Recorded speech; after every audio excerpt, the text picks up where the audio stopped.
बिस्मिल्लाहिर्रहमानिर्रहीम। अस्सलामु अलैकुम वरहमतुल्लाहि वबरकातुहू।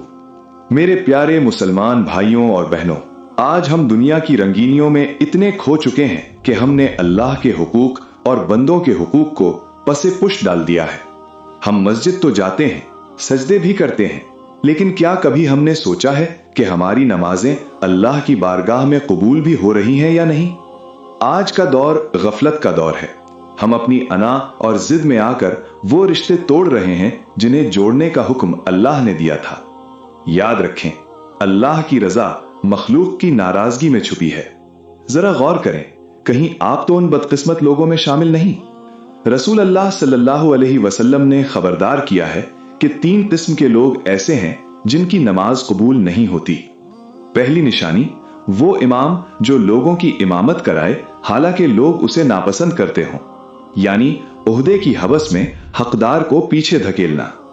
दूसरी निशानी, वो बीवी जो रात इस हाल में गुजारे कि उसका शौहर उससे नाराज हो, यानी घर के सुकून को बर्बाद करना।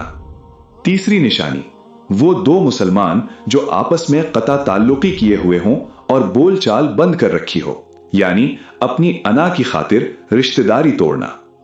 अल्लाह हम सबको अमल करने की तौफीक दे, अपनी नमाजों को, अपने रिश्तों को और अपनी आखिरत को संवार लें, क्योंकि अल्लाह के पास हिसाब बहुत सख्त है।